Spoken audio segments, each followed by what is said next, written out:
So, Bob, the next thing that we're going to move into is around parts. So, how do we move to this place where we have our parts department generating us more money than we can spend? Well, again, it's going to go back to margins. And I was just on a meeting this morning with one of my dealers down in the Gulf area, and we were just talking about margins. And she does compact utility tractors, and her margins are at about 37.5%, and she does almost $700,000 in parts sales. So not a big dealership, but a nice size dealership. Mm-hmm. And she and I were talking about that, and she goes like, you know what, I need, my people are wanting 401k plans, okay? And she already provides insurance, and she goes, that's going to cost me quite a bit. And I go, well, that's not that big a deal. I said, if we just moved our margins up to where you really should have them for this, which should be about 42 to 45% on compact utility tractors, 125 horse and under, I said you'd pick up an extra $35,000 to $40,000 of profit. And she goes, really? And I go, yeah, really. I said, your margins are too low. And she goes, well, you know, we're doing MSRP and whatever. And I said, well, you know, that's the problem. Manufacturer's suggested retail price is assuming you're going to have X number of turns per year on your inventory, and you don't have that on all of your stuff. And so I said, so we got to get your margins up. And so we talked about matrixing, which again, if you're in our toolbox, our matrices are on there. And this is one of the things that Jeff and I do a lot in dealer success groups is say, okay, give us a list of all your manufacturers, you know, by the number of parts that you bought from them, your cost of goods sold, and then we literally go through and say, okay, here's these manufacturers. You should be at 48% on these because they're outdoor power, 48 to 53. These are your tractor components here. You should be around 42 to 45. If you do power sports, you should be around 45 to 48. And so we actually go through and look at every one of them and say, okay, this is the matrixing that I want you to do here. And you think again, because every manufacturer is a little bit different, so you have to kind of go through it, but your margins are really what drive everything here.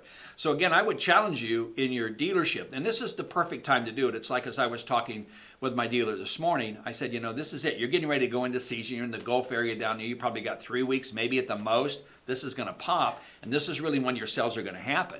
And I said, this is what you have to do. I always go back again, is we walk over so much money. And I said, you know, what's it going to be worth? It's going to take us maybe 2 hours to get into her software, okay, and let me help her get the matrices in place. But for 2 hours, she's going to pick up another $30,000 to $35,000 a year forever. In 10 years, that'll be $350,000 of new profit that she can put in her pocket. And I think, again, that's the thing we have to understand. So you have to look at your industry you're in. And again, so if you're in construction, because I know we have some people on the construction side here, you know, you're going to be looking at probably around 28 to 30% for big construction equipment. People say, why is the margin less? Because there's like $8,000 parts on them, not $3 spark plugs. Right. Okay, so the bigger the piece of equipment is, the more expensive the part. I don't need quite as much margin on it, okay? Right. So when you get into construction and big ag, you know, your big, 200-300 horse tractors, then that 28 to 30 is a good number. When you get into smaller, still big ag, but up to, you know, from 200 horse down to maybe 125, then you should be in that 42-ish range. When you get into the compact utility tractors, you should be, you know, probably 40 to 42 right in there. Power sports, most of my power sports dealers are running 45 to 48. Trailers, 50 to 55%. Outdoor power equipment, 48 to 53%. So again, and we know these numbers work. We've been doing this 40 years. I'm just telling you. And people are like, oh, people stop buying from you. They're not going to stop buying from you. The reason they don't buy from you is because you didn't have the part they needed when they came in. And then you drove them to go buy someplace else from you. So I tell people, which is a whole nother conversation. But I'm just saying again, is you really need to take a look at those margins.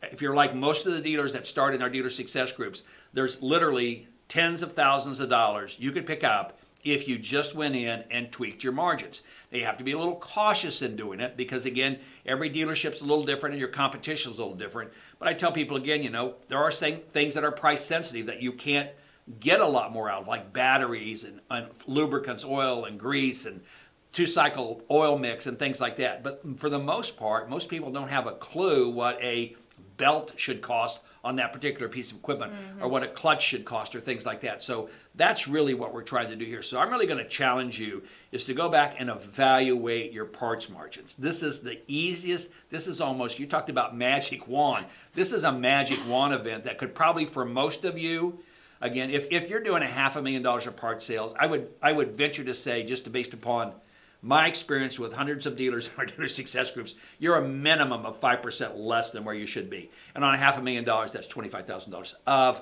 profit. Yeah. So I'm going to challenge you. Really go back and take a look at that. Yeah. So the next thing I want you to start thinking about in order to spend more money than you can make more money than you already can spend spend. more. I already spend more. You're there.